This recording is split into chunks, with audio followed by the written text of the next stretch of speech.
The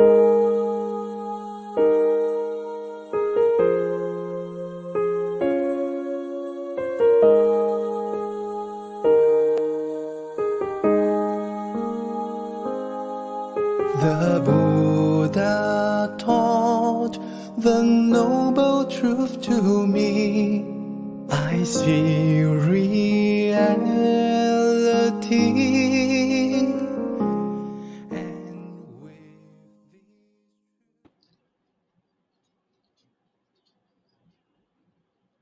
Good morning, Namo Buddhaya, brothers and sisters. Welcome to another segment on Voices of Blooms. Very happy that many of you have already logged in, tuning in to our online session on this Sunday. This morning we are featuring 3 of the wonderful and meaningful songs to remind us of the songs that bring Dhamma to our hearts. I would like all of you to read the lyrics, sing along if you want to or you can, or just read the lyrics. Follow the tune. Then you will feel the emotions of the songs. Relax your body, relax your mind, enjoy this Dhamma influencing songs.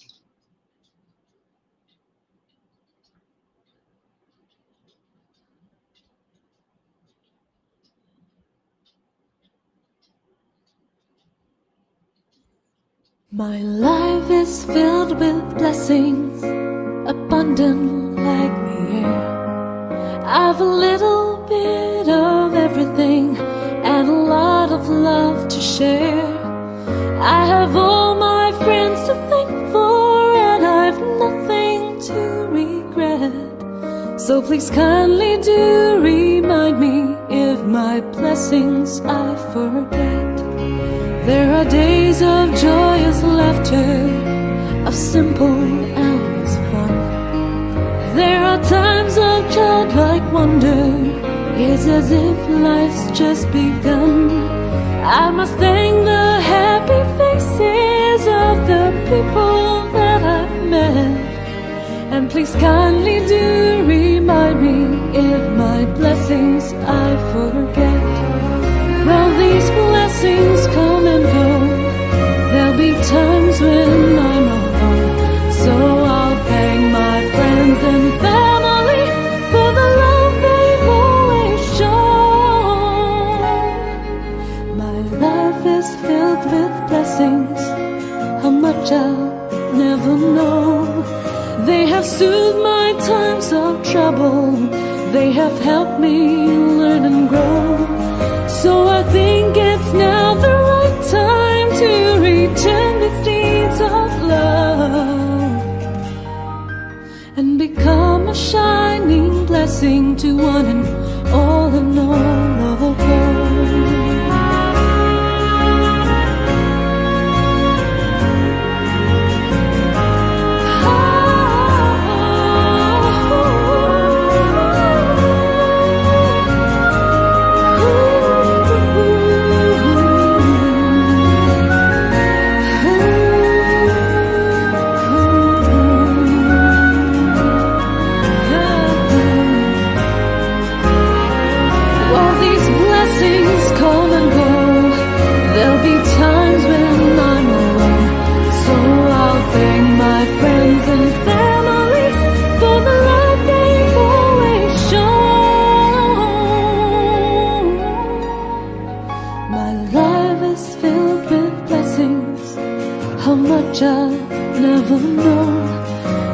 Soothe my times of trouble. They have helped me learn and grow. So I think it's now the right time to return these deeds of love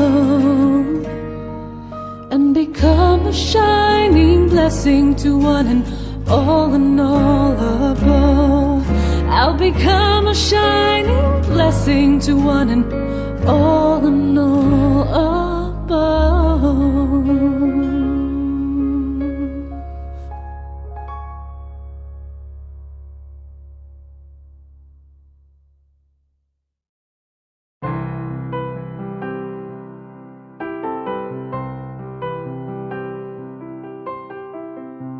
For every end there's a start. Like every smile warms the heart.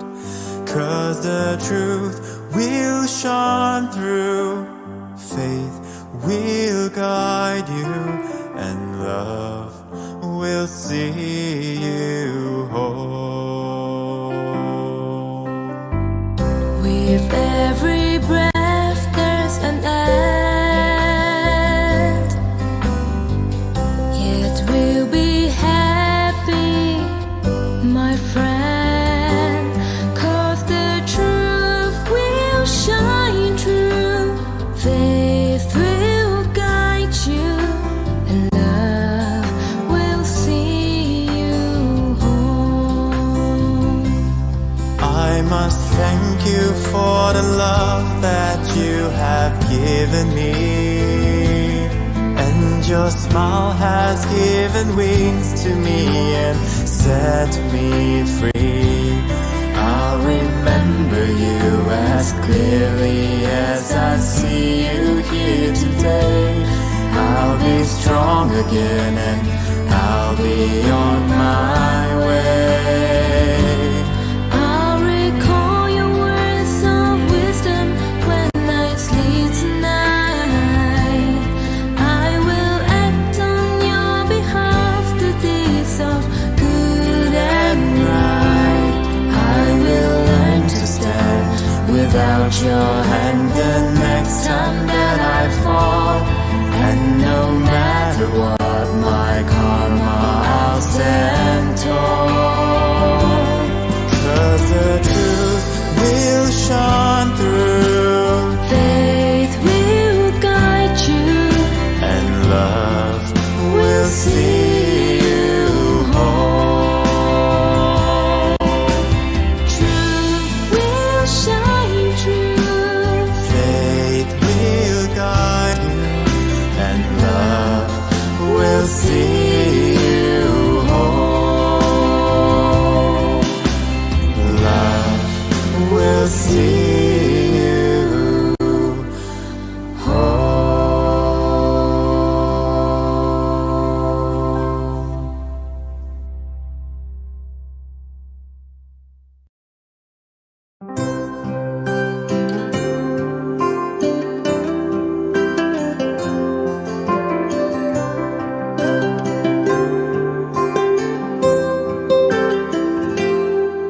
Do you see the lotus flower standing straight and standing tall? Its vibrant colors reaching out to us. As the rain heals with its showers and the sunshine shares its warmth, the earth provides clean energy with love. But one day the flower will fall towards the ground and fade away, and so will our human body when it's reached its final day.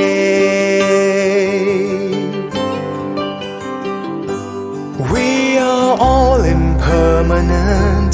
Is it strange to really learn that the only constant truth is change? Living calm and peacefully, let the Dharma be the key till we see Nirvana's day. Till we see Nirvana's day.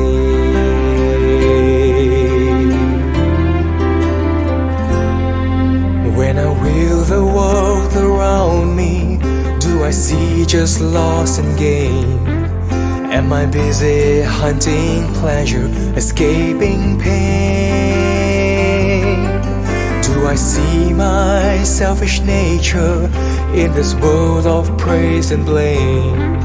Am I busy seeking fame, avoiding shame? But I know the day will come when I can see it as it is.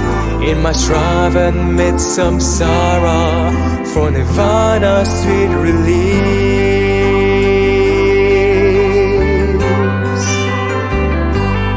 We are all impermanent.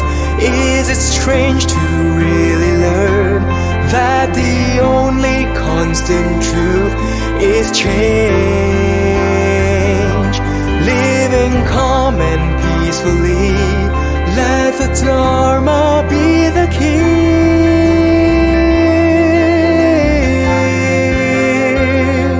till we see Nirvana's day, till we see Nirvana's day.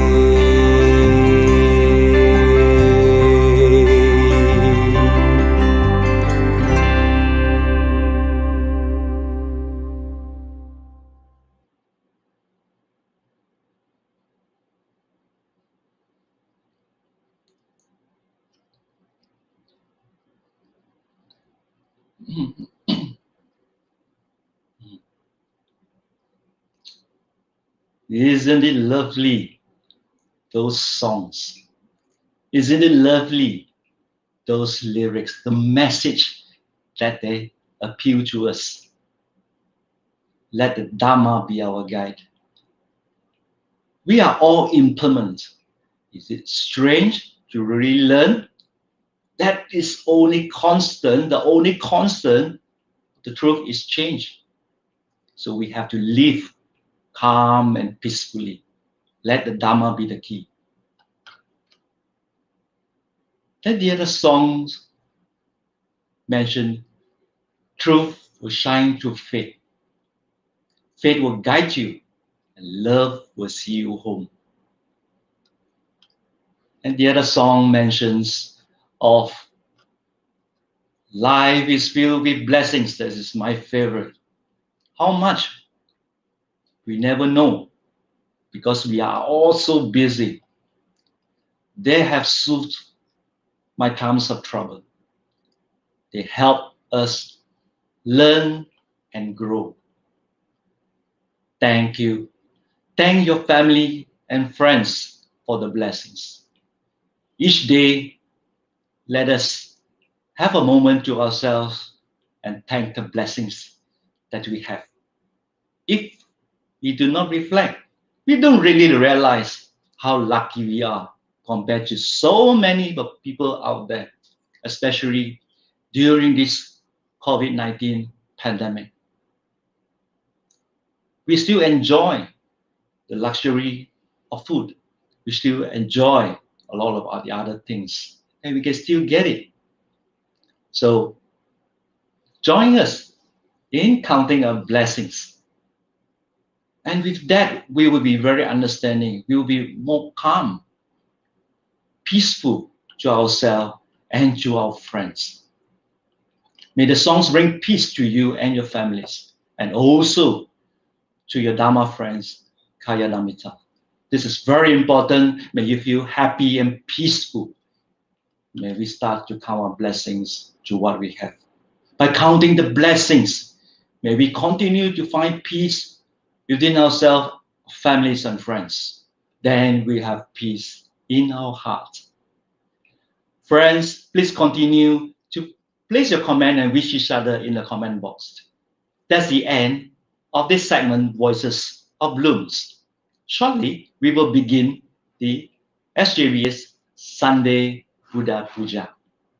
See you.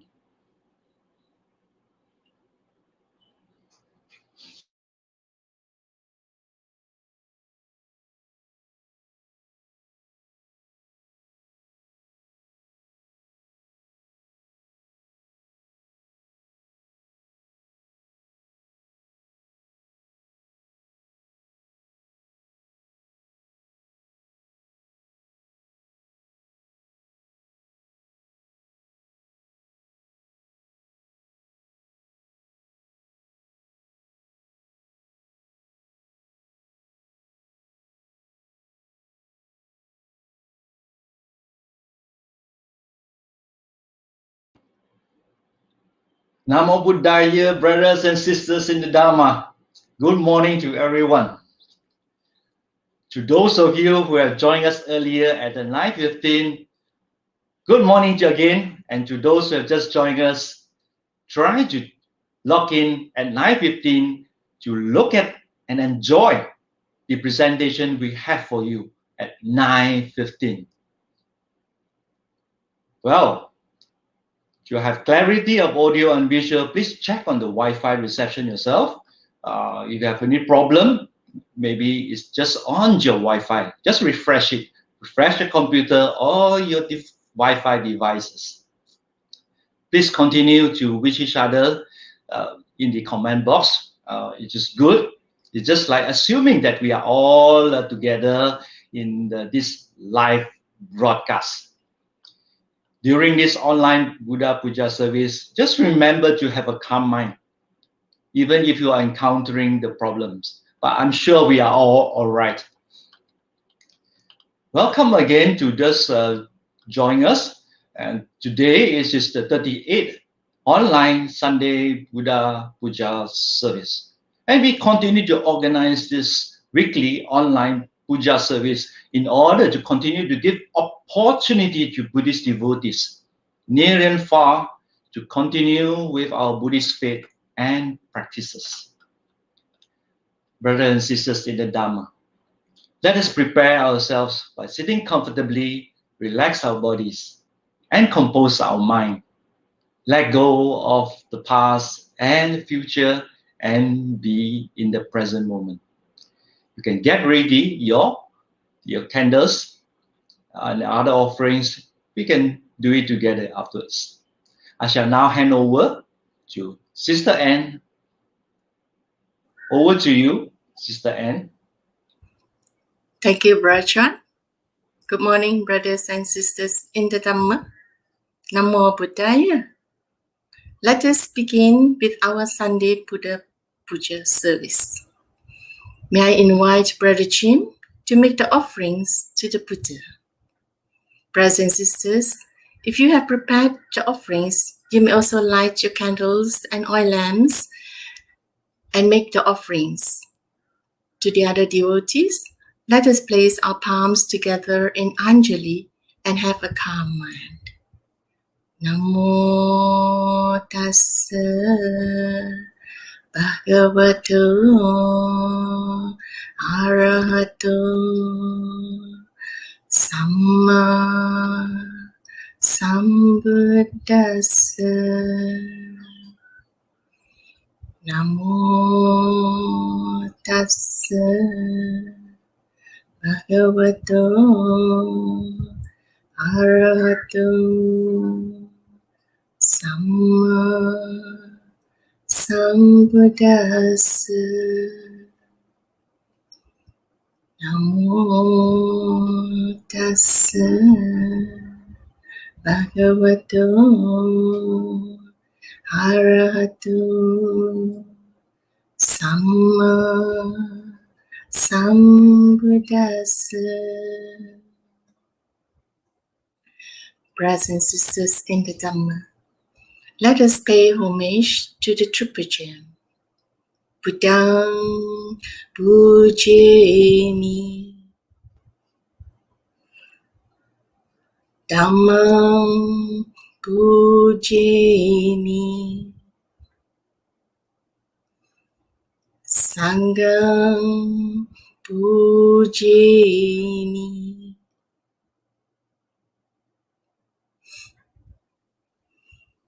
Brothers and sisters in the Dhamma, let us together take refuge in the Triple Gem and observe the 5 precepts. Namo tassa bhagavato arahato samma sambuddhassa. Namo tassa bhagavato arahato samma sambuddhassa. Namo tassa Bhagavato Arahato Samma Sambuddhassa. Buddhang Saranang Gacchami. Dhammang Saranang Gacchami. Sanghang Saranang Gacchami. Dutiyampi Buddhang Saranang Gacchami. Dutiyampi Dhammang Saranang Gacchami. Dutiyampi Sanghang Saranang Gacchami. Tatiyampi Buddhang Saranang Gacchami. Tatiyampi Dhammang Saranang Gacchami.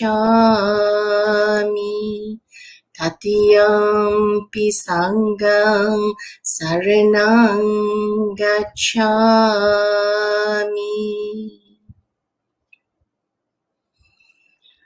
Anatipata Veramani Sikkhapadang Samadhiyami. Adinadana Veramani Sikkhapadang Samadhiyami. Kami Sumiccācara Veramani Sikkhapadang Samadhiyami.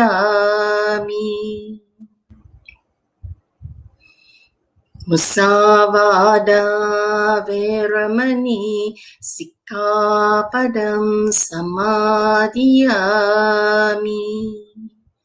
Suramiraya Majapamadatthana Veramani Sikkhapadang Samadhiyami.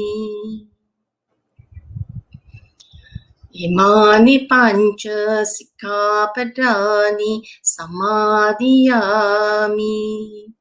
Imani Pancha Sikkhapadani Samadhiyami. Imani Pancha Sikkhapadani Samadhiyami. Sadhu, sadhu, sadhu.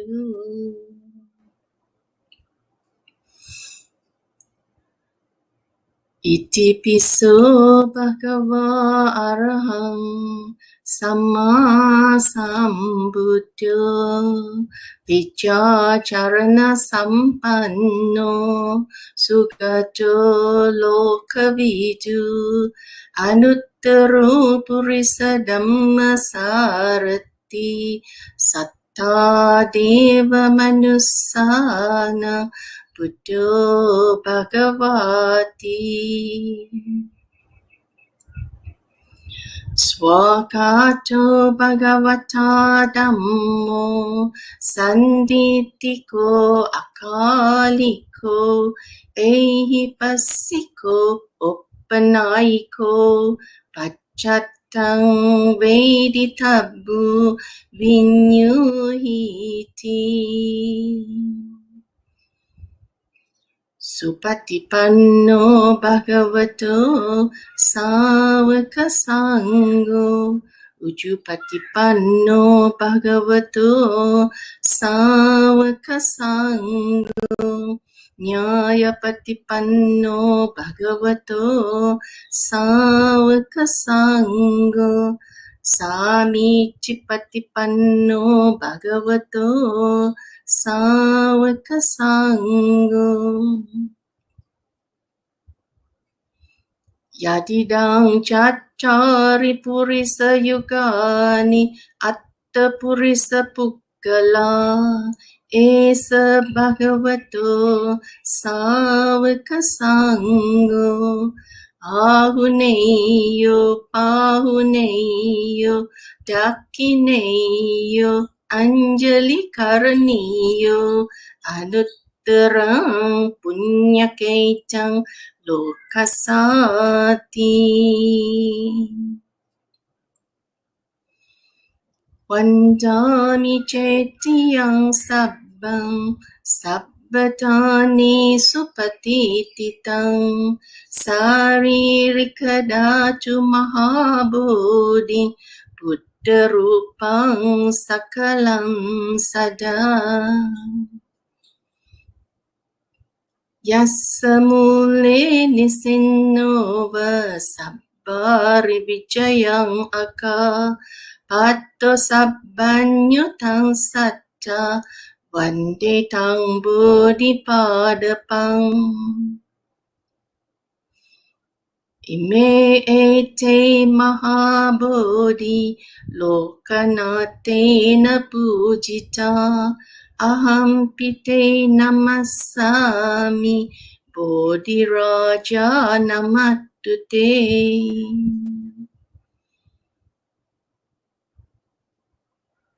Ganasara paditena Dipena tamadansina Tiloka dipang sambuddhang Pujayami tamonudang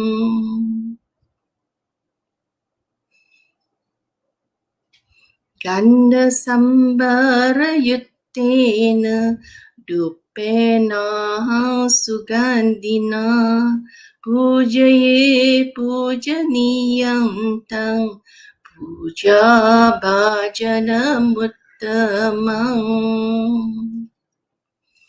Vannagandha gunupetang Etang kusuma santating Pujayami munindas Siripada saruruhe Pujemi buddhang kusumina nina Punyena metena jahotu mokang Puppang milayati yata idang me Kayo tatayati vinassa bhavang Adivase no bante Paniyang parikapitang Anukampang upadaya Patiganhatu muttamang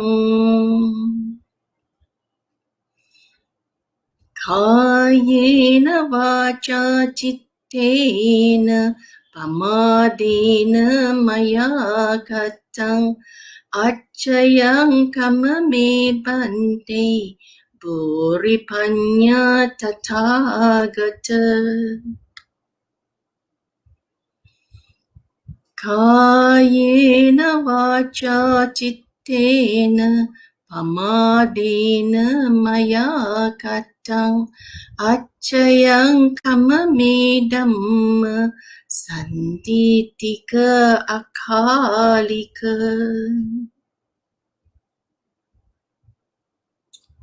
Kayena vacha chittena Pamadena maya katang Acayang kamame sangha Supatipanna anuttara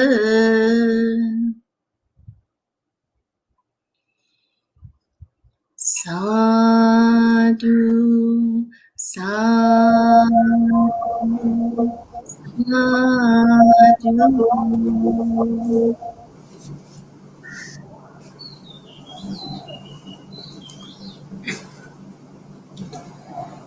Namo Buddhaya, brothers and sisters in the Dhamma.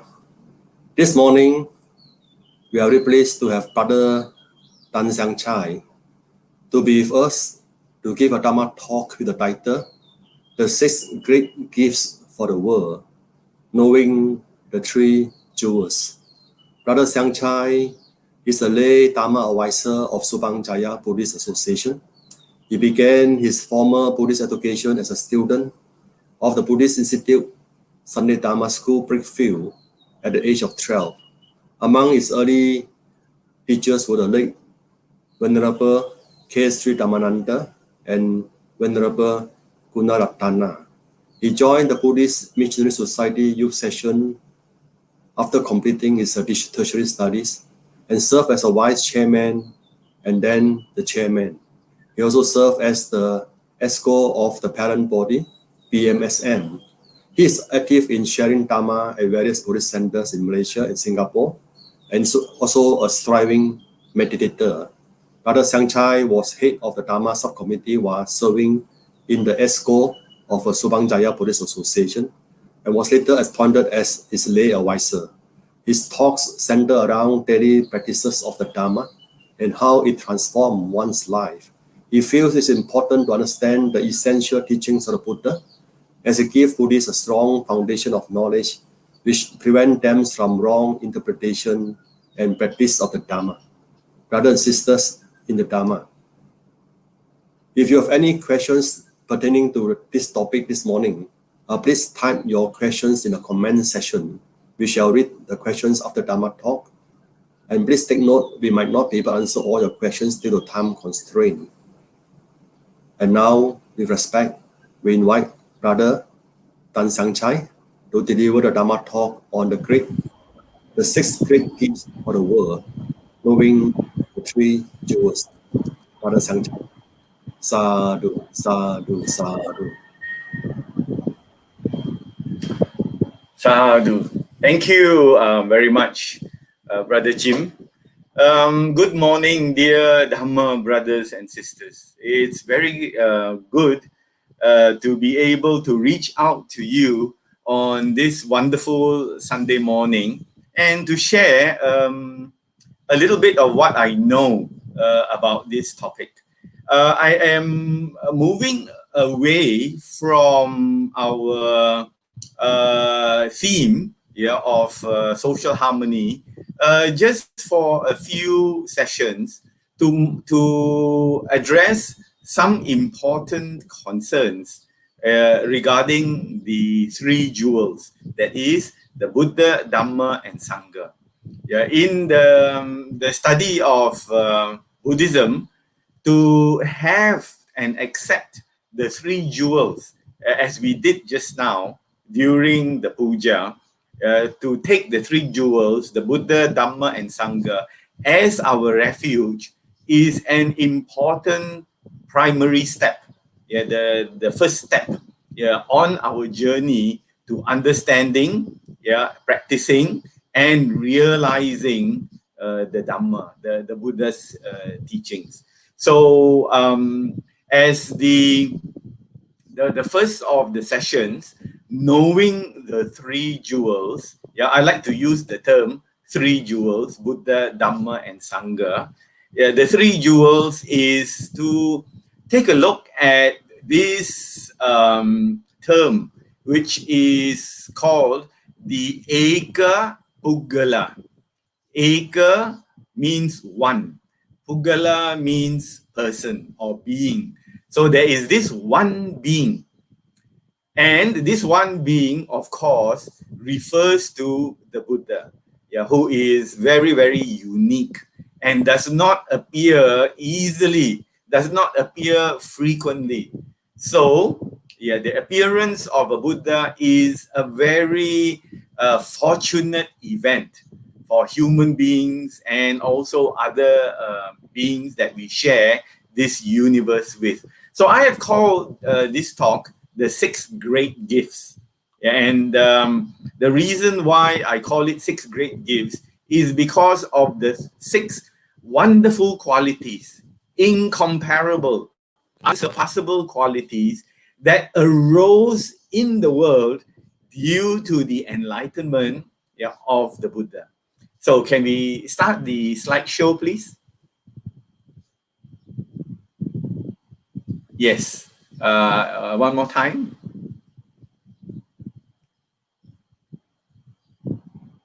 Yes. So we are now focusing on this group of teachings called the Eka Pugala Vagga. Vagga means a group, you know, or a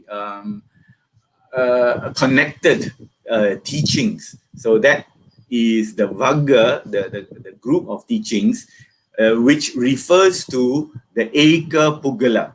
Yeah, that one special person. Next, please. Next slide. So I first heard this talk, which was delivered by the great meditation teacher, Theodore U Pandita, or Pandita Vangsa, which is his full name. And I heard this more than 20 over years ago. And I was able to take notes. And the nature, the message of this talk really struck at me. You know, it made a deep impression. So I was very happy that I had note-taking material. So I took notes, and then I followed up with more reading and more research. And that is the reason why I have composed this talk, yeah, in order to present to dear Dhamma brothers and sisters today. So I pay respects, yeah, to this wonderful teacher who passed away, I think, about 2 years ago. Yeah, and so the world is at a loss, you know, due to the passing of this wonderful meditation master. Next, please.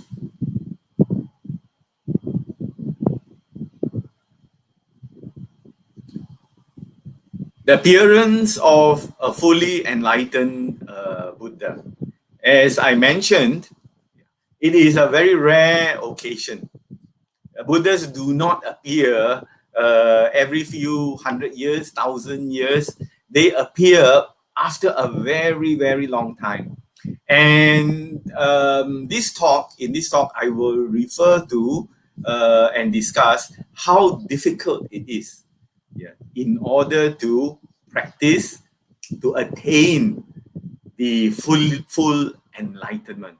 So 2,600 years ago, we are sure that in India, in the subcontinent of India, this person called Siddhartha Gautama appeared. He was born, yeah, and after living for 80 years, he passed away. So from the time that he was enlightened at the age of 35 to the time that he passed away at the age of 80 was a span of 45 years. And he was a very energetic teacher, which means that he used all the time that he had in the 45 years to walk around that part of India as much as he could cover by walking, to share the message of enlightenment, of peace, of liberation and freedom with as many people as possible. So it's important for us as Buddhists who are studying Buddhism and who's trying to practice these teachings to understand the status and the qualities of the master.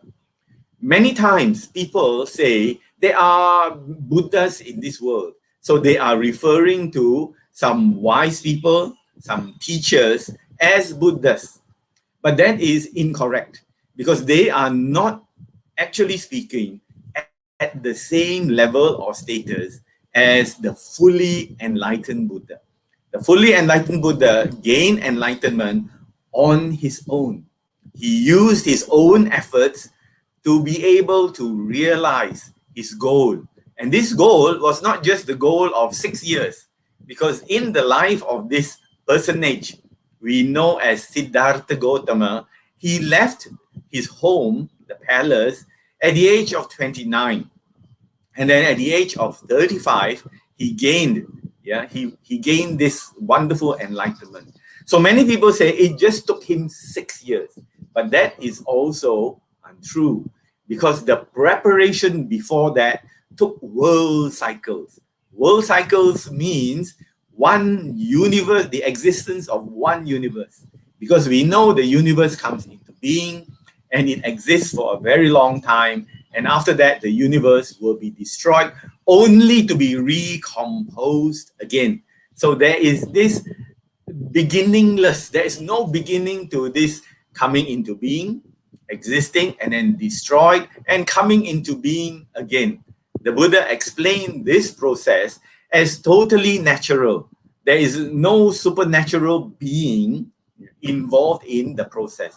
And modern science also tells us, due to energies, due to the operation of the natural forces, the universe comes into being. The universe is formed. And after a while, the universe will disappear and come into being again. So the fully enlightened Buddha was able to gain enlightenment on his own. He was a human being who became, due to his own efforts, he reached this high achievement of full enlightenment.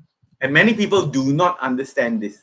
They think that Buddhas are very ordinary teachers, but that is not so. So we will look at the training, the development period of Buddha, and then upon his enlightenment, what were these 6 great gifts to mankind, to all of existence, to all living beings that he presented to us so that we can benefit from this very, very extraordinary, very unusual type of wisdom that was gained by the fully enlightened Buddha. Next, please. So, as I explained, we are going to take a look, we are going to discuss the nature of Buddhahood. We have this word Buddha, which is from the ancient Pali Sanskrit word that derived from the root word of Bud. And this word Bud, its root meaning is to awaken, to wake up. To wake up from what? To wake up from the sleep of ignorance. So the Buddha was the first among all living beings to wake up during this world cycle. During this age of human beings, of people in this world, he was the first to wake up. And because he could wake himself up, he knew what it took, what it takes for other living beings to wake up. Therefore, he was given this title, Buddha, the one who has awakened. We frequently use this English word enlightened. But in actual fact, if you take a look at the process, he woke up. So we say he is the awakened one, the one who was able to wake up by himself and then teach other living beings, sentient beings, to wake up by developing themselves, by developing their minds, to wake up from this sleep, the sleep of ignorance that covers us, that makes us not able to see. So therefore, we are called Buddhists. So what are Buddhists? We are people in the process of waking up.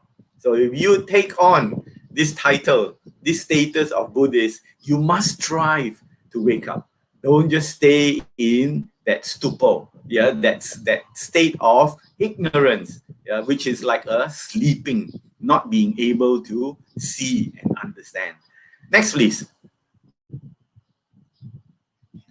So, in this sutta, the Agapasada Sutta in Anguttara Nikaya, the Buddha declared of the nature of the Buddha, of Buddhas actually, of living beings, be they legless or two-legged, four-legged or many-legged, with form of being form or formless, percipient or non-percipient, or neither percipient or non-percipient. It means conscious.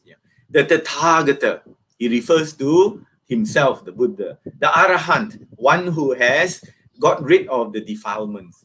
He is the fully awakened one, is reckoned to be the best of all living beings, which means to say any living being, whether seen or unseen, whether of this earth or whether of other realms, the Buddha is the highest. He is at the beginning of the queue if there is a queue, he is at the forefront. So therefore, we have to take a look at the Buddha as, although he was born a human being, due to the enlightenment, he is now regarded as the best of all living beings because of the transformation that happened to him due to the enlightenment. So from an ordinary human being, he became an extraordinary living being with the ability to understand, to see, and to be able to teach to others what he had discovered. So we also call the Buddha the flower of mankind, meaning to say, if mankind was a tree, the Buddha would be its lovely flower right at the top of this tree. We are all small branches and flowers and leaves, but the Buddha is the flower, the blooming flower of mankind. So he is the best of all living beings, whether they are terrestrial or celestial. There is none like him in the entire universe. Next, please. So we take it that the Buddha, the prince, the ascetic, actually, Siddhartha Gautama, took 6 years. But in actual fact, it took him a very, very long time. And that time is beyond our human reckoning. Human beings are not able to visualize the amount of time it took for the Buddha to get to enlightenment. For this Bodhisattva, actually. Bodhisattva means being on the way to enlightenment. So there are these periods. And the first period is called the pre-mental period, which means to say, this person thinks, I want to become a Buddha. So he will entertain, he will have this thought in the mind, or it could be also a woman, have this thought in the mind that he or she eventually will gain enlightenment. But he will gain enlightenment as a male being. So this pre-mental period means sometimes there is the thought, sometimes there is the aspiration in certain lives of this person, and sometimes it does not appear. So this aspiration to become a Buddha might be there, and sometimes the person will let go of that aspiration. Then comes the next period, which is real mental aspiration. We take this as the formal, the recognizable first period of training. That thought stays in the mind of the living being and guides the living being in whatever he or she wants to do. And so by this time, the aspiration becomes very, very strong and very, very clear. And the person will most likely not give up that aspiration. There are people in this world who say that their goal is not to become arahant, which is to overcome and get rid of the defilements. Their goal is to become Buddhas. So they must hold on to that aspiration, because once they hold that aspiration, they cannot take the route to the arahantship, to attain arahantship. The Buddha explained this very, very clearly. And so in this teaching, it is also made clear to us. So there is this period of mental aspiration. In the mind, the person keeps saying, I want to become a Buddha. This is my goal. And so sometimes the person will be wise and tread this road, this path, very, very mindfully. And sometimes he will fall off the path because he entertains unwholesome thoughts. But whatever it is, this period is a very, very long period. Then when that thought, that aspiration becomes strong, he will move on to the next period of training, which is verbal. Verbal means he starts to tell people, I'm going to become a Buddha. This is my goal. This is my aspiration. I have no other aspirations in my life. So life after life, thousands and millions of lives, he will go on practicing the requirements, the qualifications in order to become a Buddha. And he will verbalize it. He will tell people, he will discuss this with other people, and he will say it to himself as well. I am on the way to becoming a fully enlightened Buddha. So at the end of that period, which is the period of verbal aspiration, all the qualities are almost perfect, but they are not quite there yet. He will be able to, this being, if he wants to, attain arahantship, destroy all the fetters, and will be able to enter nibbana at the end of his physical life. But as he attains the arahantship, he will also get a glimpse of nibbana at the stage of the path and fruition consciousness. Then he will go forward into the final period of training, which is also very, very long. And in this period, he refines whatever is missing. He will work on it to make sure it is perfect.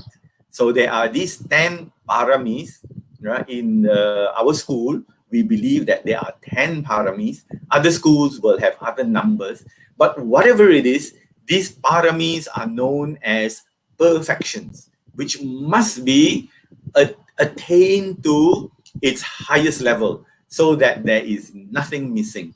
Whatever qualities, whatever traits, whatever mental developments must be done will be finished at this final period, known as the period of action. Next, please. So during this final period, the Bodhisattva, the being, focuses on one method and of attainment. If the being focuses on the wisdom method, that means use wisdom to attain, the time period of the final lap, the final period of training, is 4 infinite periods and 100,000 world cycles. The infinite period, or known as the Asankhya, is beyond our understanding. But the world cycle means it is one existence of a universe. So now our universe is about, if I'm not mistaken, is about 14 billion years old. And it will go on for many, many billions. So when it comes to the end of this existence of the universe, and the universe is destroyed, it will be many, many billions of years, perhaps 100, 200 billion years. And that is only one world cycle. So that using wisdom, panya. If the Bodhisattva uses faith, it will take longer period, 8 asankheyas and 100,000 world cycles. But if the Bodhisattva uses the vehicle of energy, virya, he will take 12 infinite periods, asankheyas, and 100,000 world cycles. So one mahakappa, one world cycle is 1.34 trillion years. So you can imagine, you times that by 100,000, how long that will take for a person already in the final phase of training to refine the perfections in order to qualify to become a fully enlightened Buddha. So it is a long period. It is the hardest thing for any living being to accomplish. A living being might say, I want to become the king of the world. I want to become the king of the Devas. I want to become a Brahma in the high heavens. All that is below the attainment of full enlightenment. In this whole universe, there is nothing harder, more challenging, more punishing to the person than the attainment of full enlightenment. Next, please.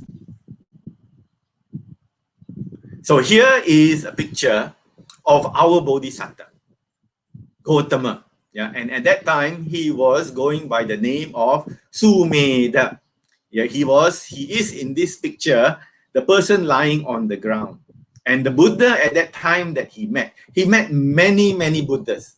But when he met this Buddha called Dipankara, yeah, many years ago, billions of years ago, he was able to get the clear prediction, the sure sure confirmation that he will become a Buddha. So Bodhisattvas actually need to receive this clear confirmation from a fully enlightened Buddha. And from the time that he met the Buddha Dipankara, he met another 28 Buddhas. So you can imagine the lapse, the time frame, the period from the clear prediction to the attainment of enlightenment as the ascetic Gautama, and he became the Buddha Gautama. Yeah, it took him, he was able to meet 28 Buddhas that we recite. Yeah, in this only the final period. Before that, the first period, the second period of training, he met countless Buddhas, was able to learn from them, and sometimes he ignored them. He wasn't all the time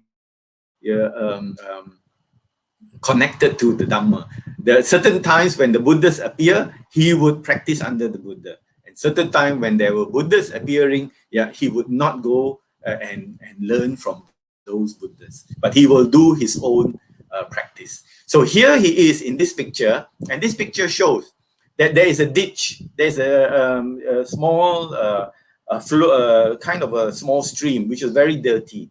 So the Buddha Dipankara, because he couldn't cross this ditch, he needed to walk a bit further. But this person called Sumedha, yeah, lay on the ground so that the Buddha and the other monks could walk over him and not get the feet wet or the feet dirty. And after they had walked over him, the Buddha Dipankara said, "You too, yeah, will become a Buddha like me in the future. Yeah, and in the future that is infinite. Yeah, and you are on the way." So having heard that, he was very happy that this was the clear confirmation that he is on his way. He will not fall off the path. Yeah, some beings, because becoming a Buddha is so difficult, they will fall off. They will not be able to attain. But since he has achieved the clear confirmation, he is well on his way. Next, please. So here is a carving done in the Greek style.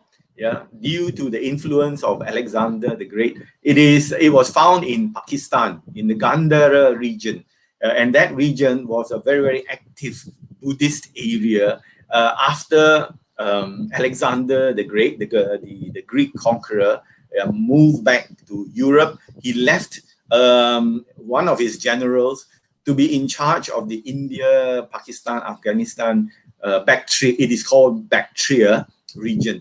And so because they became Buddhists, they listened to the teachings of the Buddha, yeah, under other monks, because by that time the Buddha had passed away, and they were convinced that this was a good teaching, and they themselves became Buddhists. So this is a carving of the Bodhisattva receiving the definite proclamation, the clear confirmation. In Pali is called Niyata Vivarana. Yeah, this clear confirmation from the Buddha Dipankara, and you can see the features are very European features because they were created. These were created by the craftsmen brought over by Alexander the Great. Okay, next please. And here is a picture of this image is of the Bodhisattva in the Tusita heaven. So after he had completed all the paramis, he would be born in Tusita heaven. And in Tusita heaven, he would wait for the right time. Please hit the button one more time. Yes. He would wait and survey the world for these 5 great considerations. And when all these 5 great considerations are met, to his satisfaction, he will leave the two-seater heaven, but he must be invited. So if you can see this picture, I'm not sure how clear it is on your computer. It shows the devas inviting this bodhisattva to leave heaven, the heavenly worlds, to take birth as a human being, in order to strive for the final goal of full enlightenment. So the 5 great considerations are time, continent. Time means, is it the right time? The human lifespan must be between 100 and 150, not too long, not too short. Because human beings, the lifespan will become shorter and shorter, and then become longer and longer. And there must be the right lifespan for the Buddha to come and talk about suffering. Because if the lifespan is too long, they would not understand what is suffering easily. But if the lifespan is about 100 years, then human beings would be able to grasp, oh, my life is not very long. Therefore, I must strive for liberation. Then the continent, deeper. The place, desa. The clan, which is the Sakya clan, and the mother, Mata. So he chose the Queen Mahamaya to be the mother.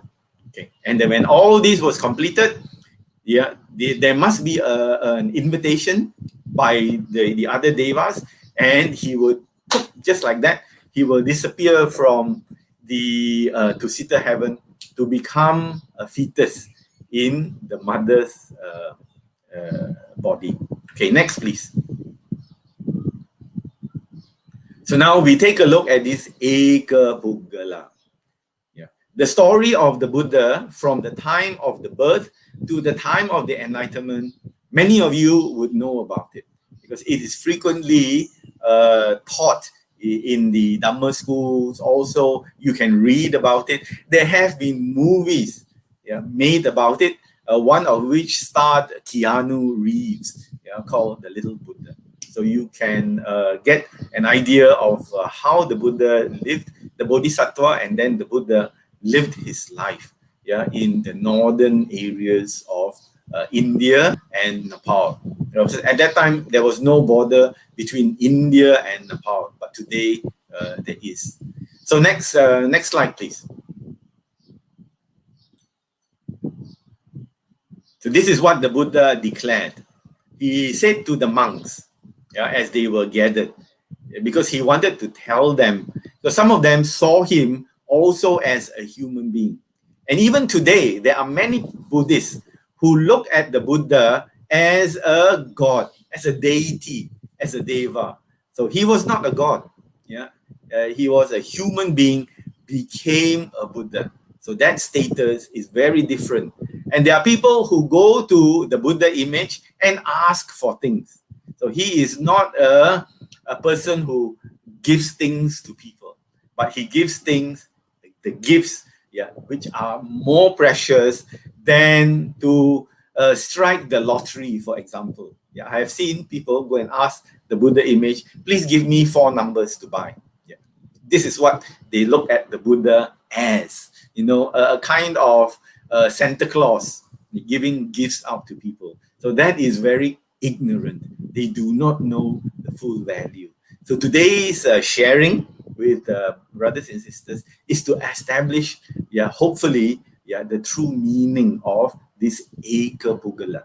So the Buddha said to the monks, there is one person, he used the word Eka Puggala. Eka means one, Puggala means being, whose arising in the world is for the welfare of the multitude, for the happiness of the multitude, who comes out of compassion for the world, for the good welfare and happiness of devas and humans. Who is that one person? And the reply the Buddha also gave, it is the Tathagata. He uses this term for himself. The Arahant, who has abolished and who has cut all the defilements. The Buddha is therefore an Arahant. The term Arahant simply means one with no defilements. Simple as that. Right? So we do not add those historical and mythical and legendary status onto this person called the Arahant. So the Arahant is a person who has strived, who has practiced, and totally successfully cut off all the defilements. So a person with no defilement is simply an Arahant. And because the Buddha was able to do this, we also call him an Arahant. That is why when we chant, at the beginning of the puja, Namo Tassa Bhagavato Arahato, that means no defilements, totally free from the fetters. So it is the Tathagata, the Arahant, the fully enlightened one. He is the Eka Pugala. He is the one very difficult to find, very, very precious in the existence of all living beings, whether devas or humans. Next, please. Monks. There is one person, and he further goes on to say, arising in the world, who is unique. He is really unique. I like to make this point clearly, because there are those other people who say, even in this modern world, there are beings considered living Buddhas. And they will say, oh, the old, now there is a living Buddha. Let us go and listen to this living Buddha. That is a false declaration. That person is not as unique and as wise as Gautama the Buddha.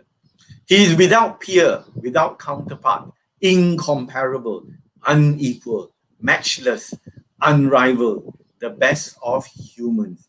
So the Buddha was not making this a statement to glorify himself. He wanted the monks to understand. He wanted to clarify to the monks that to become a Buddha, a fully enlightened Buddha, Samma Sambuddha, in order to teach the full range of wisdom required for liberation, is not easy. This teacher is not easy to find. We can find many types of teachers, but this teacher to teach us the way to escape suffering is not easy to find. And again he goes, who is that one person? It is the Tathagata, the Arahant, the fully enlightened one. This is that one person, the Eka Puggala. Next, please. So therefore, when the fully enlightened Buddha appears in this world, he brings to it great benefit. We realize that. So because this being is a unique being, unusual, very accomplished being, certain things will arise in this world. So 6 incomparable qualities appear in the world due to the supreme enlightenment. Without the supreme enlightenment, these 6 qualities will not appear. The Buddha will not be able to offer to us 6. We will not be able to receive the 6 incomparable gifts, the 6 great gifts, if there is no Buddha in this world. We will have gifts, all kinds of gifts, but we would not get the 6 incomparable qualities. So these 6 incomparable qualities brings to us the attainment of liberation from suffering and true happiness. Really, really deep and wonderful happiness that we can attain because of the Buddha's teachings. Not an ordinary teaching indeed. Next, please. So what are these 6 incomparable qualities? I will have to go a little bit faster in order to explain these qualities. The first one is incomparable quality of seeing, then incomparable quality of hearing, then incomparable quality of gaining, then incomparable quality of training, then the incomparable quality of service, and the incomparable quality of recollection. So there are those who will ask, these are ordinary. I also see, I also hear, I also gain, I also am trained. I also do service, I also recollect. So what is the difference between the Buddha's incomparable qualities presented and offered to us than the mundane, the ordinary, the superficial, worldly type of qualities? Let us examine them now. Next, please. The first one is there is the incomparable quality of seeing or perception. So there are many kinds of seeing in this world. We cannot deny that. I'm now looking at the screen. There are many objects that we like to see and many ways of seeing them. For example, we can travel. Now, of course, due to the pandemic, we can't travel. But when we travel, we can see scenery. We can see other countries. We can see wonderful things, buildings, architecture, culture, people. We see so many wonderful things that makes us happy. And we can see it in different ways. We can see it through our eyes. We can see it on the screen. We can see it on TV, in movies. In fact, movies are very interesting things to see. And many people delight in seeing those things. Yeah, for example, we can see things on TV like the drama series. Again and again, we will see. And it gives us a lot of happiness and entertainment. But it's different from the Buddha's gift of seeing. And we like them because they gives us pleasant feelings. But these are still mundane, belongs to the world. It doesn't take us out of suffering. Next, please. So the Buddha saw that there are dangers in the world. And he taught his teachings so that the people who are wise can overcome these dangers. During his lifetime, people could see him. But now we make images of the Buddha. I remember one time when I went to Bangkok, I wanted to go to this temple to see the Emerald Buddha. Very famous. It's not exactly emerald, it's a precious stone that is green. But they carved a Buddha image out of this stone. So we went together with my wife, we went to the temple and they wouldn't let us in. And I said, I want to go in order to pay respects. They said, cannot, we are protecting the Buddha. And then I realized they are not protecting Buddha, they are protecting emerald. Yeah, they're protecting that precious material, that stone. If we wanted to see the Buddha, even the Buddha made of clay, made of wood, can be of the Buddha. Not one made of gold, not one made of emerald or diamond. Those are due to the materials.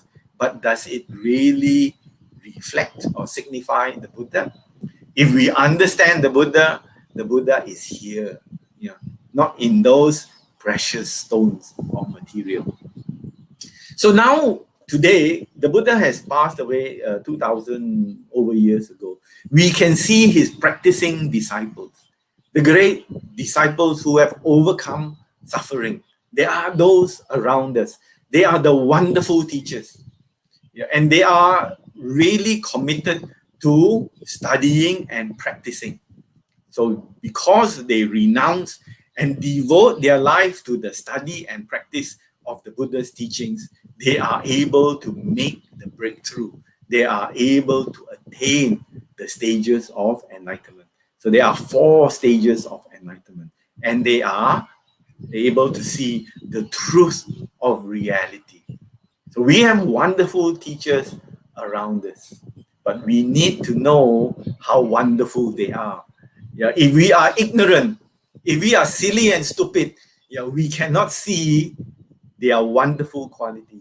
Only the wise can understand the qualities of the wise.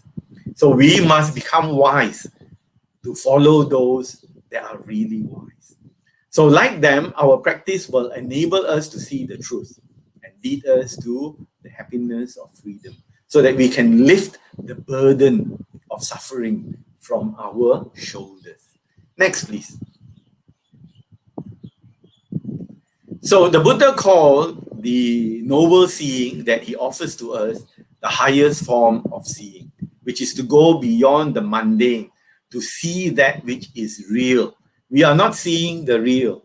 We are only seeing the supposed, the imagined, what we think is real, we see as real, but it is not the real, the actual truth of reality. So when we study more the teachings of the Buddha, it is not to do with metaphysical, supernatural, and fantastic things. It is very simply to go beyond our normal way of seeing to see that which is real.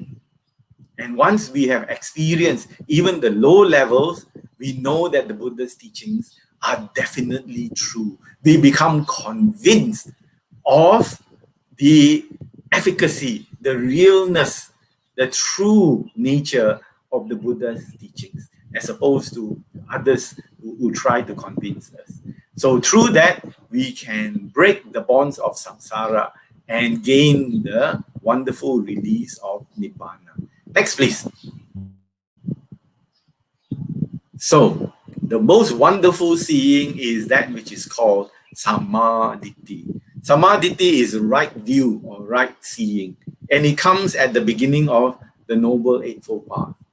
You are here, my dear Dhamma brothers and sisters, because you have Samadhi, right view.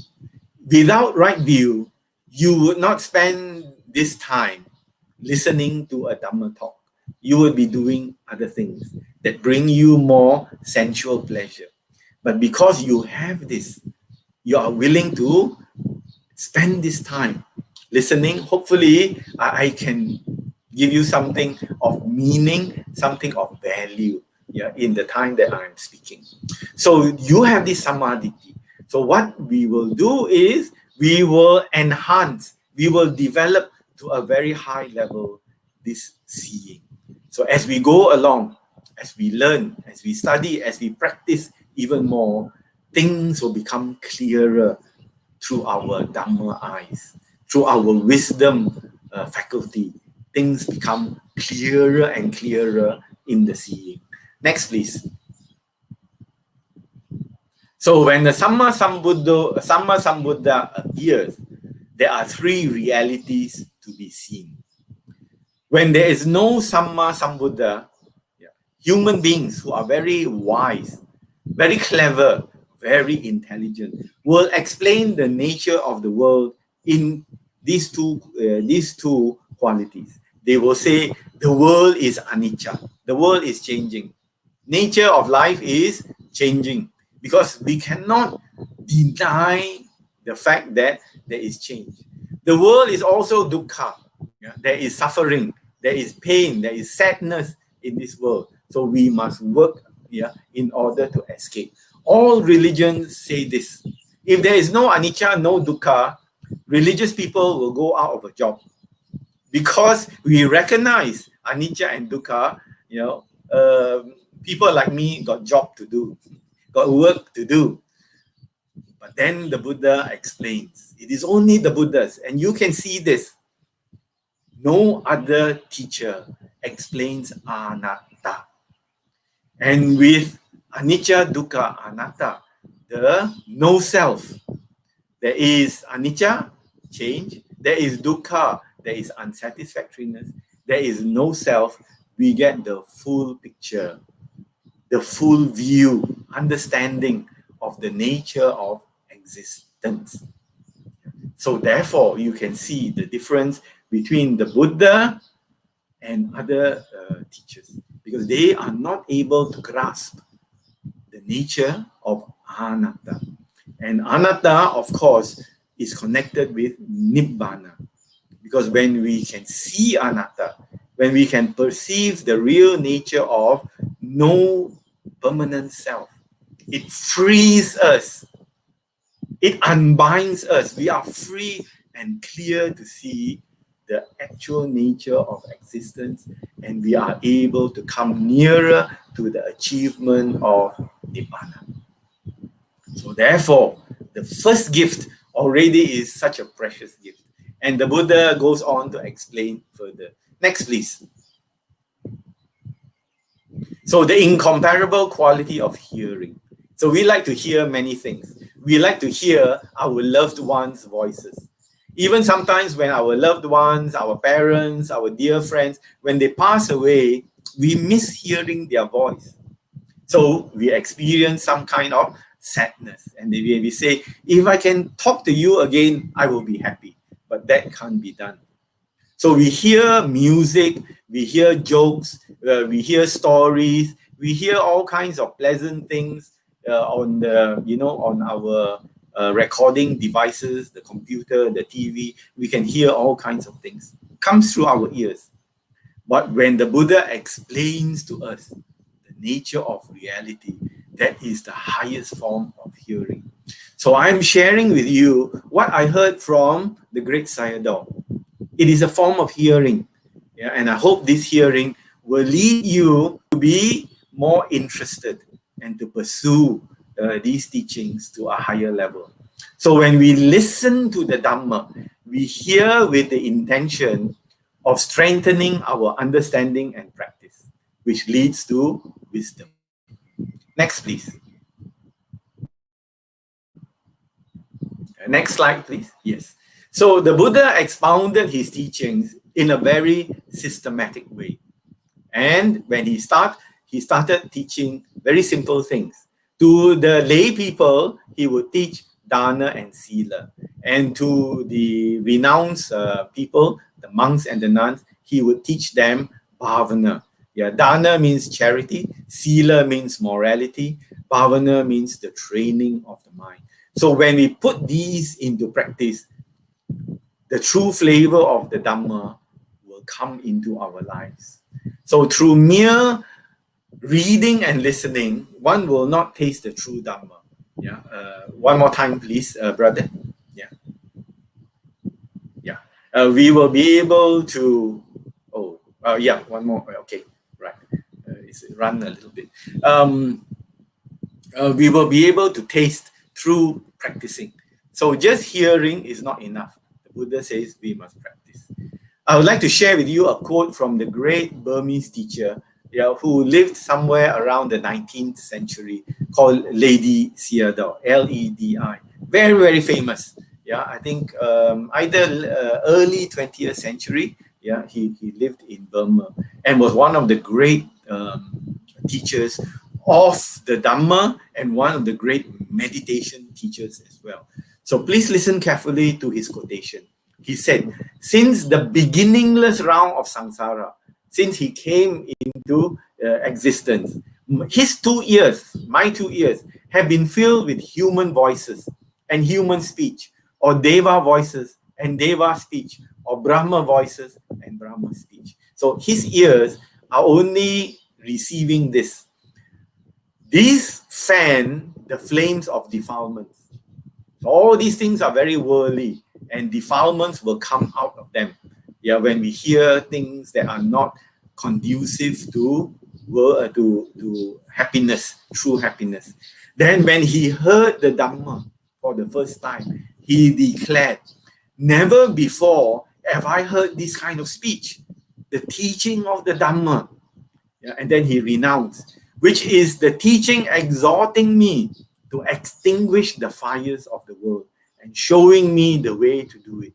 How opportune it is for me. It is very fortunate, he said. From now on, I will not simply use my ears. I will use my ears for listening to this most precious and timely sound before it is too late. So we recognize that the Venerable Ledi Sayadaw was able to attain to the stages of purity, due to his listening. And he said, this is wonderful listening, not the ordinary, very mundane, worldly, and sometimes we argue with each other, that's also listening. But here he said, when he listened to the Dhamma, it made such a great change in him. So this is the quotation from the Venerable Ledi Sayadaw from his book called A Manual of the Excellent Man, Uttama Purisa Dipani. And we can get this online as well. Next, please. So we move on to the incomparable quality of gaining. So we gain many things in life. We add to our life. If we get married, we have a husband and a wife, we gain husband or wife. Yeah. We gain children, we gain money, property, knowledge, fame, all these things. But the Buddha said, when you come to the Dhamma, you will gain right view. You will gain that which is related to Sila, Samadhi, and Panya. And you will gain this gift of overcoming delusion. The great gift which the Buddha offers to us is faith, saddha.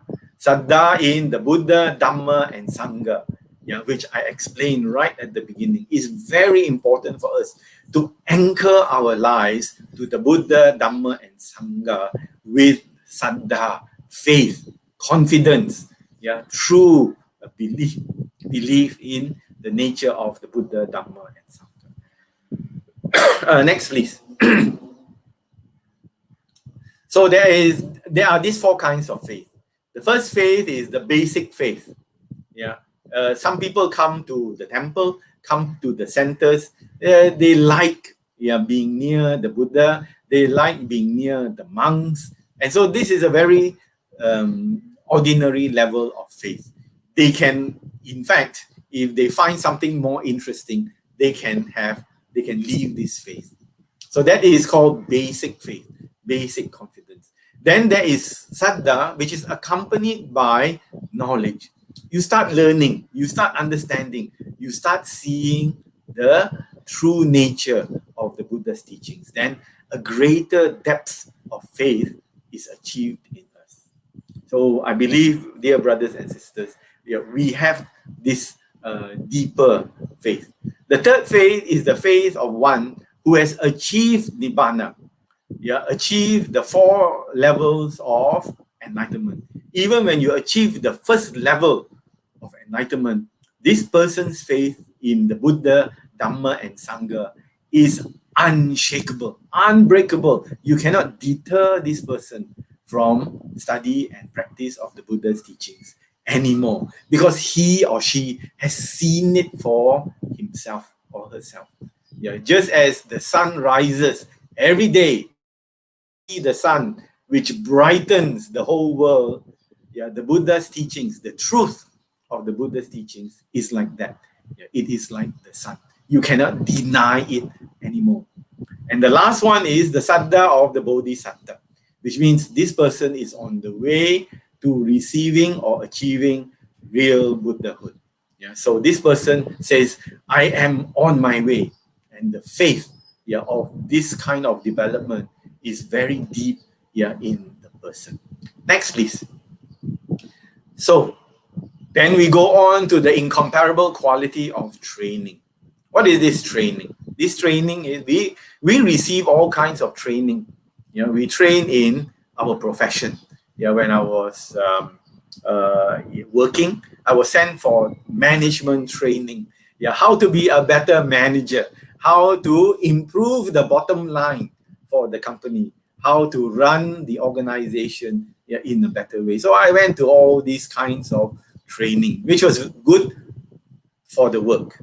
Then we have sports training. I like sports. So sometimes I train in the sports just to be able to perform a little bit better in my sport. So some of this training might bring unwholesome results as well. We become more egoistic about what we can do. So after some management training, we might be promoted. And then we think more highly of ourselves. You are below me. You are my subordinates. I am now the manager or the managing director or whatever it is. So we become very proud of ourselves. So those kind of training belong to the world. And as mentioned, it may bring unwholesome results. So the Buddha's training only gives wholesome results. Sila, Samadhi, Panya. And the highest training is the training of Satipatthana, training in the four foundations of mindfulness. This is the most sublime training of all. It is said that when the Buddha's teachings disappear, the first to disappear is the most refined and sublime. And we can see that when the training of Satipatthana of seeing reality through the practice of mindfulness, it will be the first to disappear. So once this has disappeared, we know that the Buddha's teachings is well on the way out. Yeah. So we are not saying the Dhamma is on the way out. We are not saying reality is on the way out. We are saying the teachings of the Buddha as taught by the Buddha and preserved by the Sangha is slowly decaying. And we can see that, because when people practice without really understanding, and some even do not practice, do not understand the Buddha's teaching. The decay and the deterioration of the teachings are well on the way. Next, please. So that is the training. And in the Anuttariya Sutta, it is said, that is to say, when one set in faith, set in love, is involved in the training to bring ourselves to the higher wisdom, that is the unsurpassable training. It is very, very precious indeed. Next, please. Then there is the Anuttariya means it is unsurpassable, which means to say you cannot get better.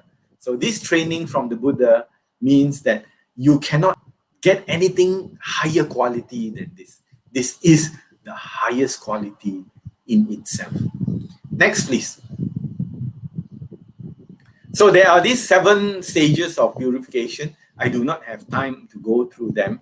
So as we develop the trainings, we will go through 1 to 7 in training. So now we are purifying ourselves in terms of virtue. We are training ourselves to be good human beings by observing precepts. Then after that, we train the mind. Then we clear our minds of all kinds of ignorant views. That is purification of views. And it goes on further and further and further, right? So hopefully one day we can examine this in detail. Next, please. So the incomparable quality of service. My Dhamma brothers and sisters who are organizing the Sunday talks online. So sometimes we organize it physically. This talk, this service which they offer to everyone out there is the highest kind of service. We can serve people in many, many ways. We can serve the old, we can serve the sick. But when we serve them with the Dhamma, it is incomparable. So therefore, those who are working to spread the Dhamma in the right way and also bring about the right practice, this is the highest form. So this form of service which the Sangha gives to us, Sangha teaches us, and then we in turn teach others. This is a very high level of service. We want others to walk the same path and come in and also then give that service to other people. This is incomparable. It doesn't just give us a little bit of happiness. Eventually, it will give people the highest happiness. Next, please.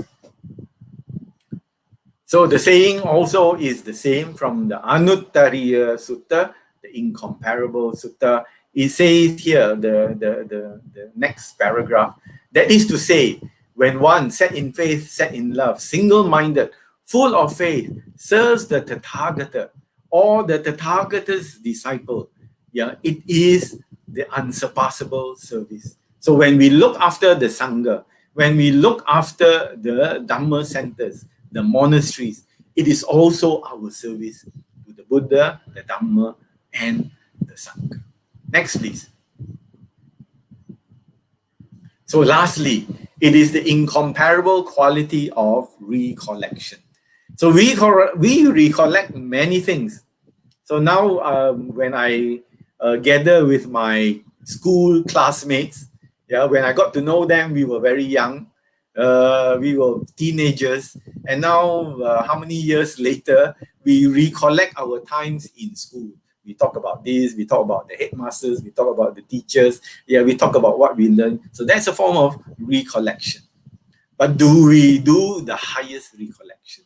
Which means after you have listened to some wonderful talk, some wonderful teachings, yeah, by the good teachers, by the Sangha, do you bring it back into your mind?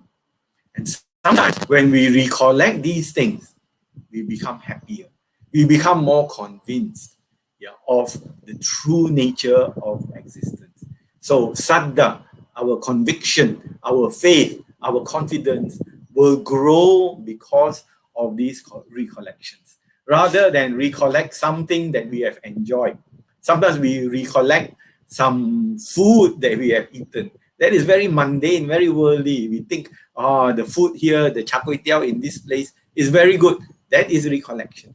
But do we do the great recollection of the Dhamma?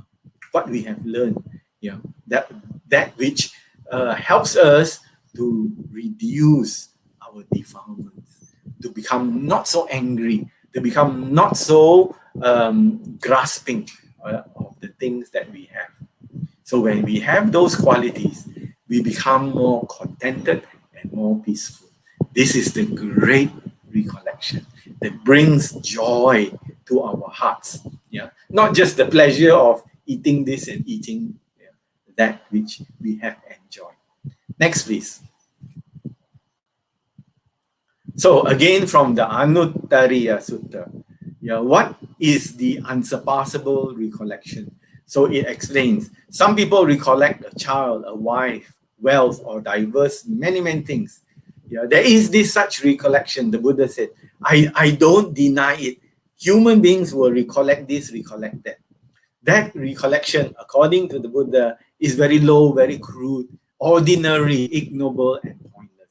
It doesn't lead to disillusionment. It doesn't lead to peace, insight, awakening, and the extinguishing of our defilements, right? So this unsurpassable recollection is when someone with settled faith and love, sure and devoted, recollects an enlightened one. Do you recollect the Buddha or their disciples?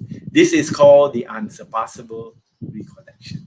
So today, my dear Dhamma brothers and sisters, yeah, I hope to bring to you these wonderful qualities of the teacher, of the enlightened Buddha, so that we can recollect it in our free time.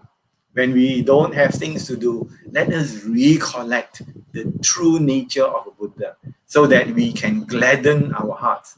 Our teacher is like this. He is an unsurpassable teacher. He is not ordinary. And then we can have faith to go further in our study and our practice. Next, please. So this is the parting reflections. I've already mentioned some of it. Yeah, we have to take the effort to understand the true nature of the Buddha. Yeah, so he is not someone that we just go to and put our palms together and hope for good health, good fortune, good jobs, and all these things. That we can get by ourselves. If we are educated, if we work hard, those things are our own blessings. From the Buddha, we want deeper blessings, deeper understanding, yeah, a deeper sense of purpose, yeah, in our lives. So that's why he explained the Eka Puggala. So we must recall these qualities of the Buddha whenever we are able to. Next, please. So in ending, I would like to share this Dhammapada verse, 182. Hard it is to be born as a human being. Sometimes we do not appreciate it. Hard is the life of a mortal. Yeah, our life is not easy. Hard it is to hear the true doctrine, the true Dhamma. It is difficult to hear that. So we have to learn from the truly enlightened teachers. Yeah, we have to learn this true teaching, the true Dhamma, yeah, the Sat Dhamma, in fact. Yeah, the line is Kichang Sat Dhamma. Sat Dhamma means true teaching. So we have to go and seek out the really qualified, wise, and enlightened teachers. And lastly, rare is the appearance of a Buddha. Don't think that the Buddhas are always here. We are very lucky. So we think that because the teachings are always around us, but it is getting harder and harder to acquire, to access, to listen to those kinds of teachings. So while we have the opportunity, let us make full use of the resources that are available to us. Also, our own health, our own strength, our own faculties. Now we can see, we can hear, we have the energy to walk, to travel, to listen. Use that energy wisely. Next, please. So I would like to thank you for tuning in, for your wonderful, kind attention. So I would like to make this aspiration. May the Buddha's great gifts lead us to true peace and happiness. May we all gain from the 6 great gifts which only the fully enlightened Buddhas are able to pass on to us. Thank you so much. Sadhu, sadhu, sadhu.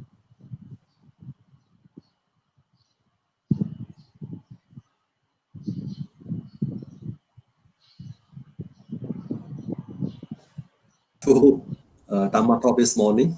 We will now proceed with the Q&A session. Brothers and sisters in the Dhamma, if you have any questions, you may type your questions in the comment box. Is there any questions? Brother Chye, just one question here. Why is the Buddha being so extraordinary that he had become after his enlightenment? Why did he still live his life like any other ordinary human beings until his parinibbana? How do we know that? Or how do we know if someone is enlightened if he still lives his life as an ordinary human being? Yes, that is very interesting. Thank you. The Buddha, on the outward appearance, looked like an ordinary human being. There was a story of this young man who wanted to go to the Buddha and learn from him. And because he was traveling, and it became, it was already nighttime, he asked to spend the night in a barn. The barn means where they keep the cows and goats. This farmer kept the cows and goats in this barn. So he asked the farmer, can I stay here? It's already nighttime because I can't travel at night. So the farmer said, yes, but there's already another person there. So he went there and he saw this ascetic monk already seated in the barn. So the monk asked him, hello, where are you going to? You are traveling somewhere. And the young man said, I am traveling to look for the Buddha. I heard there is this great teacher called the Buddha, and he is somewhere, maybe a few 100 kilometers away. And the monk asked him, have you met the Buddha? He said, no, I've never met the Buddha, but I'm full of faith. I've heard his teaching, so I'm walking towards him. Then the young man, he asked this monk, you are a monk, what do you teach? So the monk explained to him, these are my teachings. And then the young man realized he is actually the Buddha, sharing this barn with him. And he was very, very glad. And he was able to pay respects to this monk, whom he didn't know was the Buddha until he heard the explanation, the teachings from this person. So it goes to show that the appearance of the Buddha was that of an ordinary human being until we listen to the teachings. When we hear the teachings, we know that he is not ordinary. There is no one like him in this world. So the teachings are the most precious things which the Buddha offered to us. When the Buddha was alive, many people could see him. So we only imagine what the Buddha looked like. But in fact, actually, if you want to know what the Buddha looked like, you can ask the devas, who inhabit the places that the Buddha used to stay in. 2,500 years is not a long time to the devas. So they met the Buddha, and they were able to see the Buddha. So they know what the Buddha looked like. So if you have the chance, you can go and ask them to show you what the Buddha looked like. So there was an ordinary, it was not easy for the person to come to the conclusion, this young man, I told you the story, to come to the conclusion that this person was the Buddha. Because on the first meeting, he thought he was an ordinary monk. But when he heard the teachings, he changed his mind. He was convinced that this is not an ordinary teacher. In fact, this is the Buddha himself. So from the teachings, we come to that conclusion. The more we study, in fact, the more I study the Buddha's teachings, the more I am convinced I do not know a lot of things. There's so much more to study in the Buddha's teachings. In fact, the whole of the Buddha's teachings, which we call the Tripitaka, is very extensive. 45 years of teachings is, when we put in the books, the collection of the books can be at least one cupboard full, can be about 5 to 6 feet, ordinary height of the books, and the thickness is about this thick. We can see the collection, the Tripitaka, in some libraries. In the Thai consulate, there is. I also think, I'm not sure if Subang Jaya Buddhist Association has the full collection of the Tripitaka, but it is very extensive.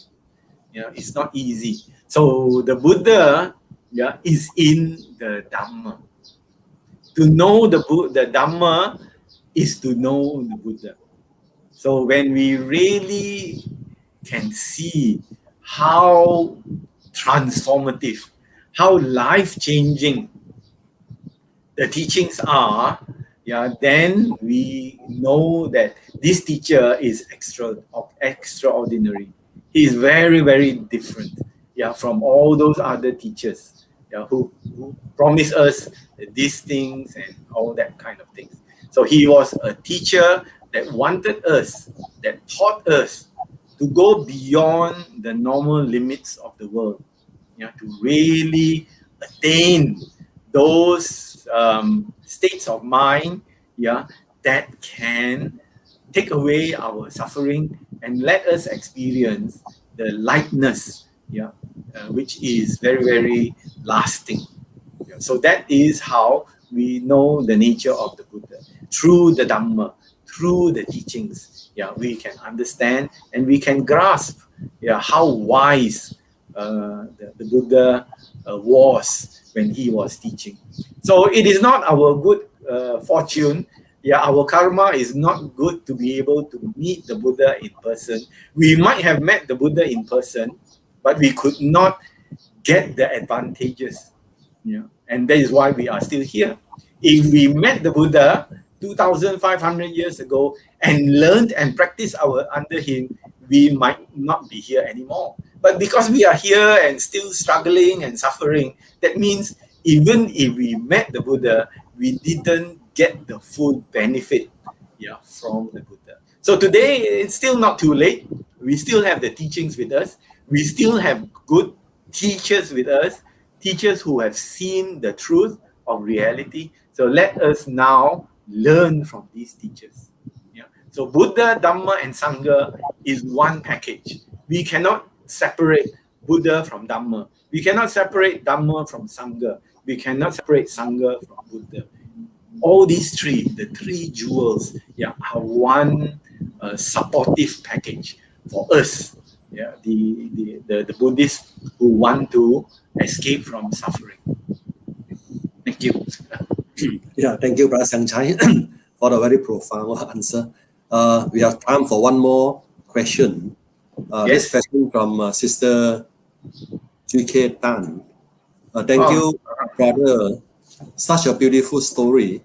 The 6 incomparable qualities is a great gift for us and not easy to achieve. How would you recommend us to enhance this skill? Yes, thank you, sister, for this question. These qualities we can find in the Dhamma. Wherever the Dhamma is being taught, the teacher of this Dhamma want us to achieve these 6 great incomparable qualities. It comes packaged to us. It is a package tour.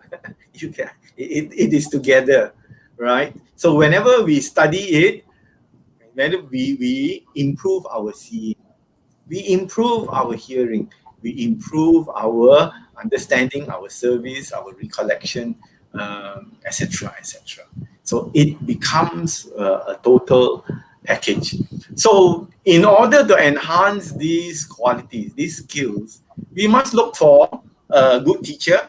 We must look for a reputable, trustworthy center, and allow me to say, whenever we gather at the Subang Jaya Buddhist Association, we have good teachers there. Our abbot is a wonderful teacher. The teacher of our abbot is even more wonderful. Although he is old now, and I think he's trying to slow and wind down. But I still see him traveling to US and all over the world.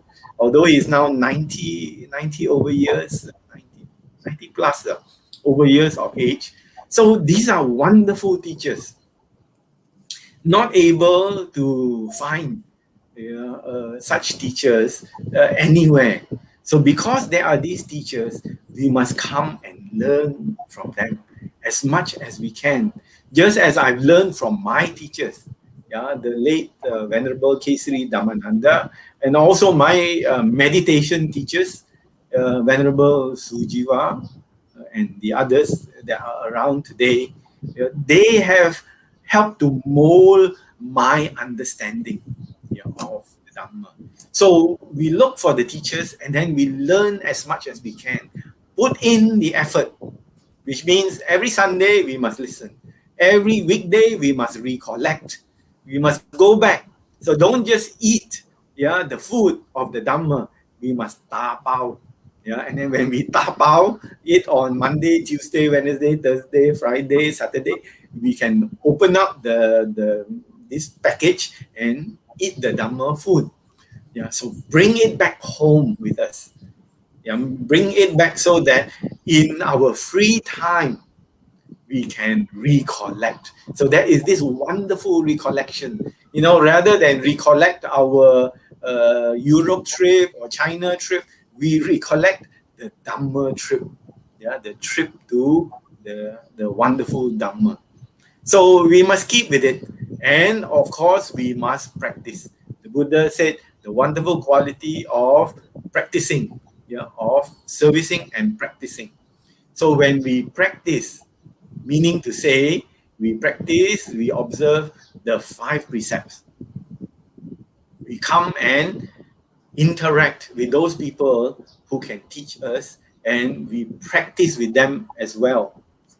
So when we practice, our minds are developed. We train the mind. And this training, if done well, will allow us to see small insights. The insights are small. I explained just now in the 7 levels of training.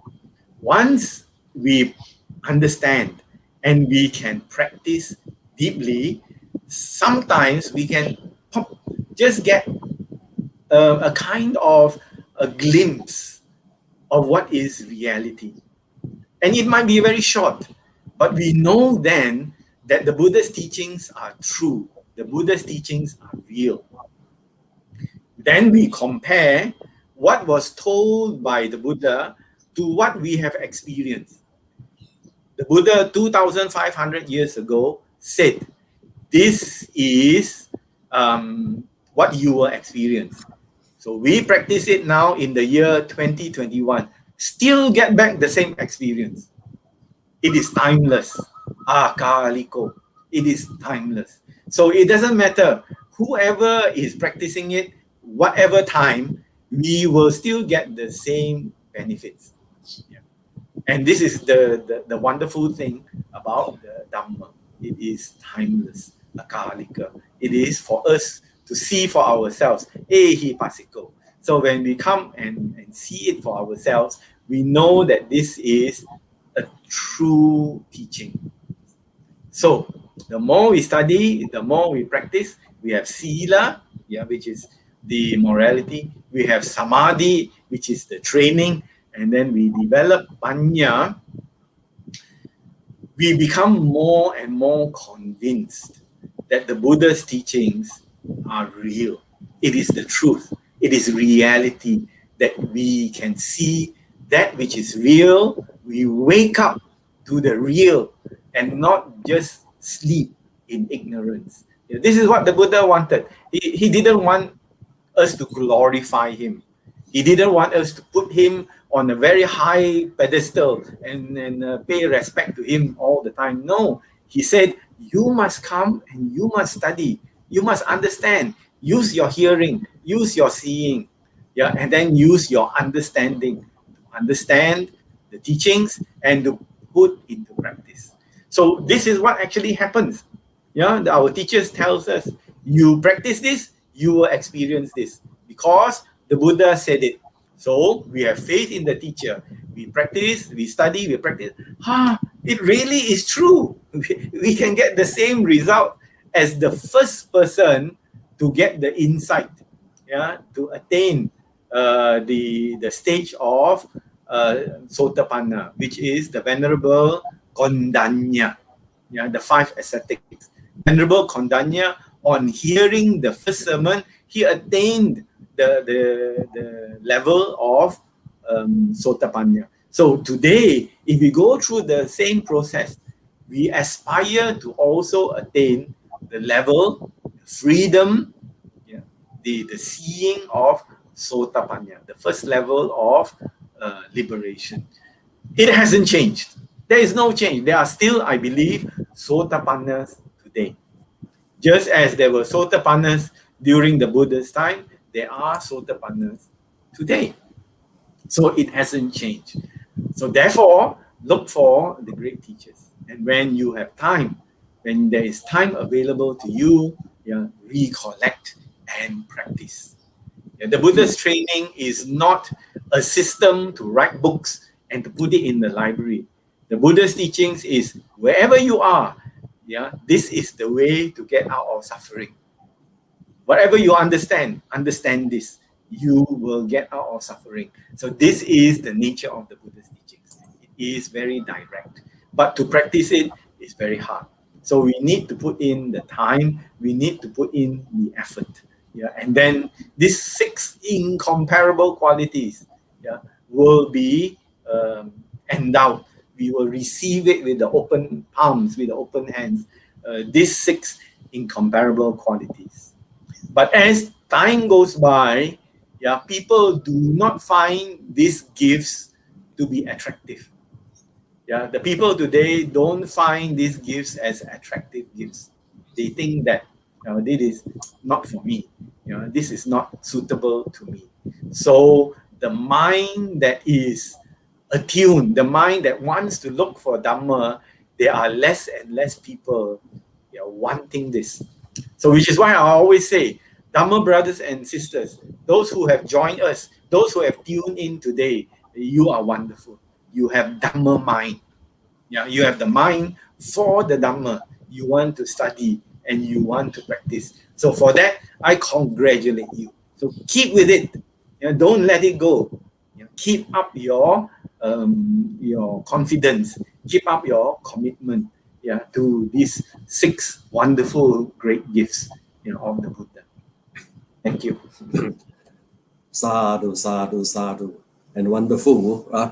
And by the way, Sister Chye Tan,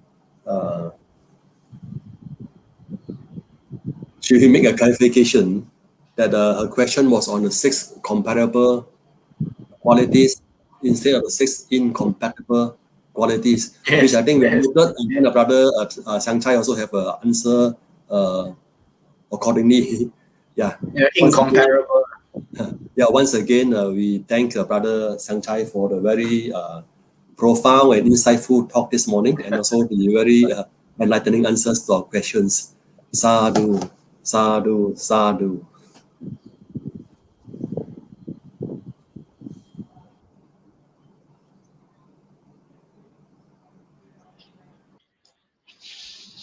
Thank you very much again to Brother Tan Sang Chai for the Dhamma sharing, the 6 great gifts for the world.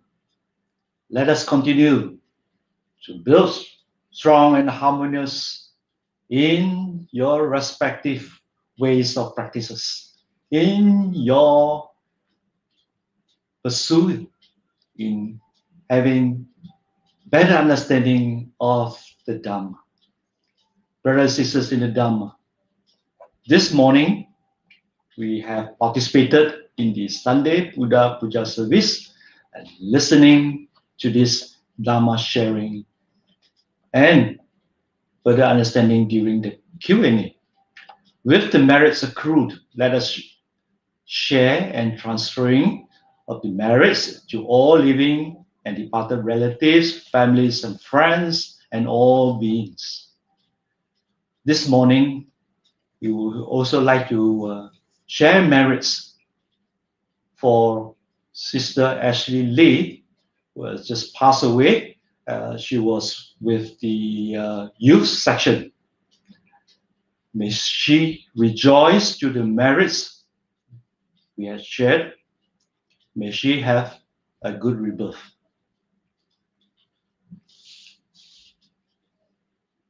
Patidana, transference of merits. Akasata cha bummata deva naga mahidika punyantang anumoditva chirang rakantu lokasasanang chirang rakantu desanang chirang rakantu mangparang etavata cha amhehi sambadang punya sambadang sabbe deva sabbe satta sabbe bhuta anumodantu sabba sampatti siddhya.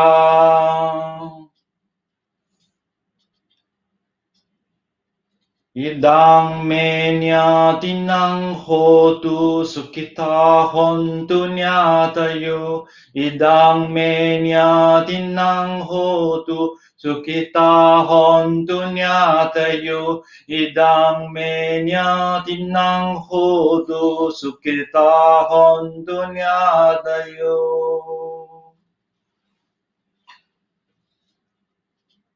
Imang no punya bagang mata pitunancha acharya nancha sabba satanancha sabba mitanancha sabba nyatinancha sabba vetanancha sabba devatanancha vajema.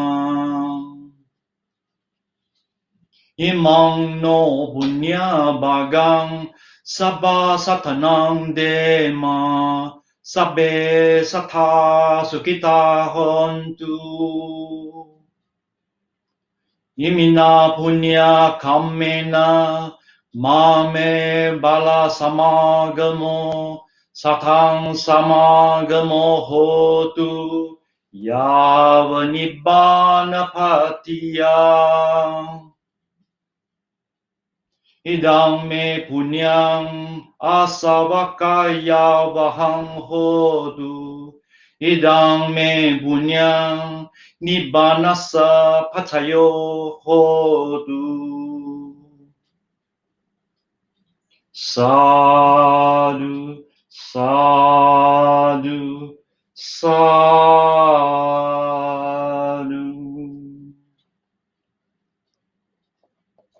Brothers and sisters in the Dhamma, before we end, let us pay homage to the Puja.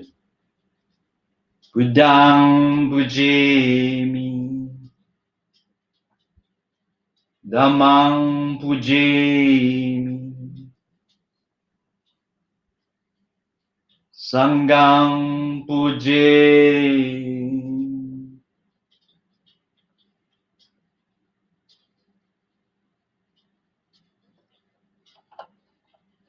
Sukhi Hontu. To all devotees, thank you very much for participating with us this morning. We will continue to welcome those who are participating near and far, outside of Malaysia. Please help me to thank the speaker, Brother Tan Sang Chye, the organizing team. We have come to the end of the 38th online Sundays Buddha Puja service. Please refer to the Facebook of your society for the information.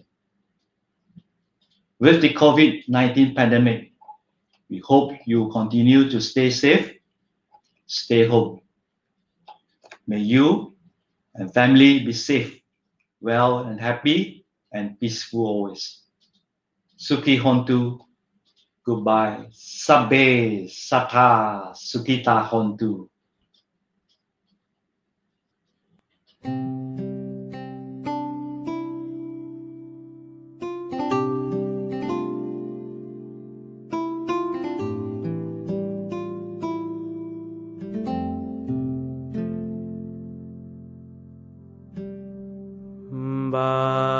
Bahong sahan semabhinim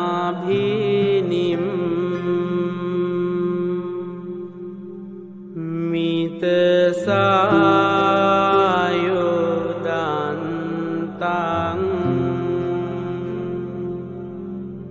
ngirimi kelang udita Sase